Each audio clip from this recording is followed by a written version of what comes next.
വളം എങ്ങനെ ഉണ്ടാക്കണമെന്ന് കണ്ടു. ഇനി നമുക്കിത് എങ്ങനെ ഉപയോഗിക്കാമെന്നാണ്. അതായത് നമുക്കിതൊരു 6 മാസം വരെ ഉപയോഗിക്കാം. അതുവരെ കംപ്ലൈൻ്റ് ഒന്നും വരില്ല. ഈ സാധനം ഇളക്കി കൊടുക്കണമെന്ന് മാത്രം. പിന്നത്തെ കാര്യം എന്ന് പറഞ്ഞു കഴിഞ്ഞാൽ നമ്മൾ തെങ്ങിനെ ചെയ്യണമെന്നുണ്ടെങ്കിൽ, അതായത് തെങ്ങ്, കവുങ്ങ് അതുപോലുള്ള വൃക്ഷങ്ങളൊക്കെ ചെയ്യണമെന്നുണ്ടെങ്കിൽ 1 ലിറ്റർ പഞ്ചഗവ്യം ഒരു 10 ലിറ്റർ വെള്ളത്തിൽ നല്ലപോലെ കലക്കിയിട്ട് ഓരോ കപ്പ് വീതം ഒഴിച്ചു കൊടുക്കാം. ഇനി പച്ചക്കറികൾക്കാണെന്നുണ്ടെങ്കിൽ ഇതേപോലെ തന്നെ 1 ലിറ്റർ 10 ലിറ്റർ വെള്ളത്തിൽ കലക്കിയതിന് ശേഷം ഓരോ ഗ്ലാസ് ഒഴിച്ചു കൊടുത്താൽ മതി ഒരു തടത്തിലേക്ക്.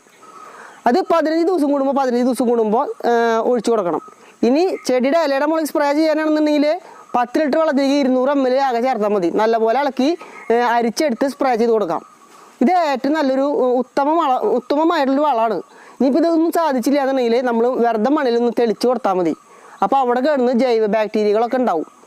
ഇത് 3 വർഷം സ്ഥിരമായിട്ട് ചെയ്ത് കഴിഞ്ഞാൽ പിന്നെ വേറൊരു വളം വേണ്ടെന്നാണ് പറയണത്. അപ്പോൾ നമ്മൾ ഇതൊക്കെ നല്ലപോലെ ട്രൈ ചെയ്ത് കൊടുക്കണം. പിന്നെ അത് മാത്രമല്ല, കൂടുതൽ പൂക്കൾ ഉണ്ടാവാനും കായ